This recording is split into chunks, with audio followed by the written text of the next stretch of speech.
But his decision not to visit the southern border this week during a trip to Texas has been criticized by the right and even some on the left. We'll talk with a key House leader in a moment. But first, the governor of Texas, who met with President Obama this week, Rick Perry. Governor Perry, welcome back to Fox News Sunday.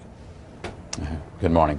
Let me ask you, Governor, first of all, about the call you and others have made to send the National Guard down to the border. What exactly would National Guardsmen and women do on the border? Well, we called some 4 years ago for 1,000 National Guard troops to temporarily go to the border so that they could help push forward that show of force, if you will. And they're there for a limited period of time until you have the opportunity to train up some 3,000 more Border Patrol agents that would go and replace them. What that does, and you move the Border Patrol forward. The president was not even aware that his Border Patrol was back 40 or 45 miles away from the border at these checkpoints. They need to be right on the river. They need to be there as a show of force, because that's the message that gets sent back very quickly to Central America. And it's important to do that because this flood of children is pulling away the Border Patrol from their normal duties of keeping bad people, keeping the drug cartels.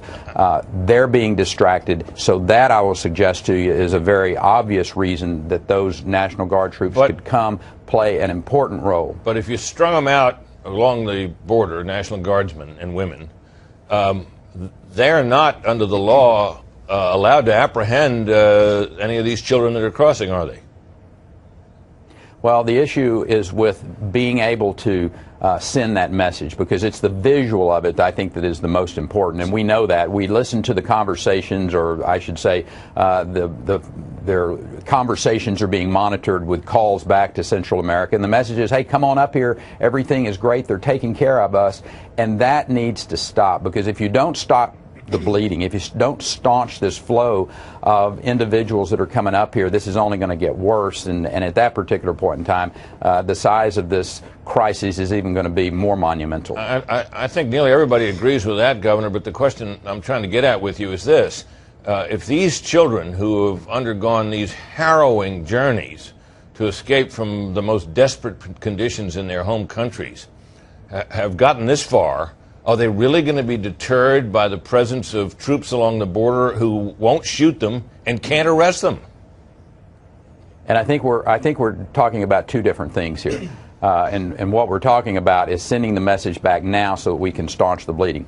Those that are already here, to address them, to humanitarily take care of them, to make sure that they are safe, process them as quickly as you can, to reunite them with their families. That's the most humanitarian thing that we can do. And the National Guard is absolutely a trained group of men and women that can address that particular function, and one that they should. They're not there in a vacuum. We have massive amounts of Texas law enforcement now, whether it's our Texas Ranger recon teams there. You saw some of that on Fox this last week with the boats that we have in the river, the Texas Parks and Wildlife. Those are all law enforcement individuals who can, in fact, arrest those that have illegally come in and appropriately deal with them. But more importantly, this is allowing the Border Patrol to get back to what they are supposed to do.